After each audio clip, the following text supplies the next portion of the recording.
Hello दोस्तों, आपका एक बार फिर से स्वागत है मेरे इस चैनल में। तो चलिए शुरू करते हैं एक और डरावनी कहानी। आज मैं आप लोगों को कुछ हकीकत बताने जा रहा हूँ जो बक्सर जिला के एक गांव में हुआ था। वहाँ पर एक परिवार था जिसमें रौनक नाम का एक लड़का अपने माँ बाप एवं भाई बहन के साथ रहता था।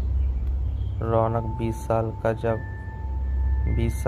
जब हो गया तो उसको देखने के लिए लड़की वाले आने लगे। कुछ दिन बीत गया, तभी रौनक को एक लड़की की फोटो अच्छी लगी। उसने अपनी माँ को बोला, माँ मैं इसी से शादी करूँगा। और बोलता भी क्यों नहीं, हर लड़के की ख्वाहिश होती है कि उसकी वाइफ सुंदर और संस्कारी हो, ताकि किसी के सामने ले जाने से उसका मान भी बढ़े। उसकी माँ ने बोला, ठीक है बेटा। उसकी माँ ने बोला, ठीक है बेटा, मैं तुम्हारी शादी इसी से करवाऊंगी। और लड़की के पिता को हाँ बोल दिया। कुछ दिन बाद उसकी शादी का दिन आ गया। वह बहुत खुश था क्योंकि उसकी हल्दी, मेहंदी और संगीत से घर में खुशी छाई हुई थी। सारे मेहमान से उसका घर भर गया था।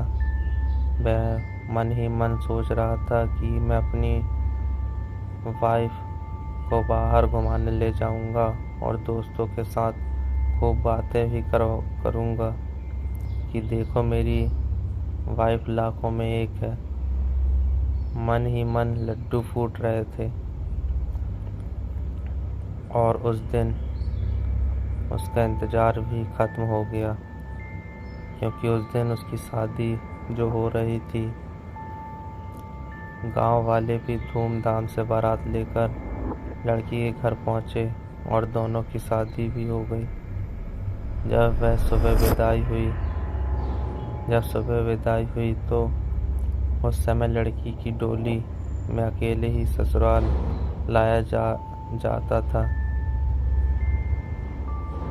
चार कहर डोली को उठाते उठाते थक गए।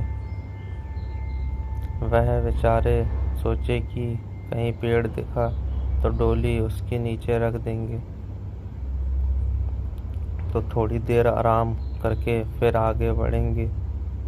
और आम का पेड़ तभी दिख गया।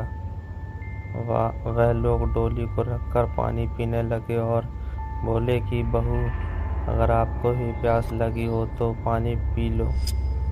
बहू ने कुछ नहीं बोला और चारों की थोड़ी सी आंख लग गई। तभी उस पेड़ की चुड़ैल नीचे उतरी और दुल्हन को मारकर उसके अंदर आ गई और डोली में बैठ गई। क्योंकि दोपहर का समय था, थोड़ी देर बाद वह अपने ससुराल आ गई। लोग चार होने के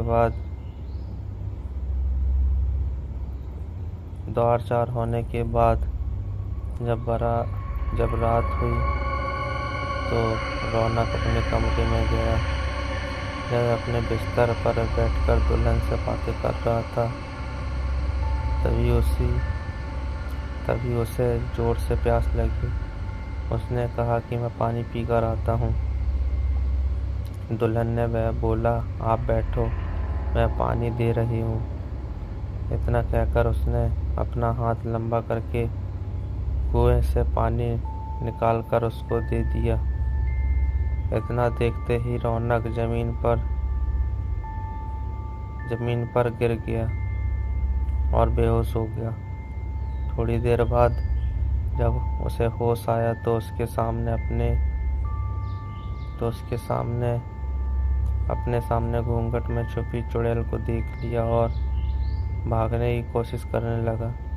तभी उसी चुड़ैल ने बोला, आप भागो मत, मैं आपको मारूंगी नहीं। और अब मैं आपके साथ रहूंगी भी, नहीं तो आप जीवित नहीं रहेंगे, क्योंकि क्योंकि आपने हमारा चेहरा देख लिया है। लेकिन यह गांव हमारी ही निगरानी में हमेशा रहेगा, क्योंकि यह मेरा ससुराल है। और मैं आपको एक बात बता दूं, जो आप अपने गांव वालों को बता देना कि जिस घर का चूल्हा उत्तर दिशा में होगा, वह सब अपने घर का चूल्हा दक्षिण की ओर कर लो, तो उसके घर में हमेशा बरकत रहेगी। इतना कहकर वह गायब हो गई। शास्त्रों के हिसाब से माना जाता है कि दक्षिण में अक्सर भूत प्रेत निवास करते हैं, लेकिन ऐसा करने से आज भी गांव में कभी भूखमरी या फिर कोई बीमारी जल्दी नहीं आती। वहीं पर सब हंसी खुशी रहते हैं। तो आपको कैसी लगी ये कहानी हमें कमेंट में ज़रूर बताएं, और चैनल को लाइक। मेरे ढोल जुदाइयों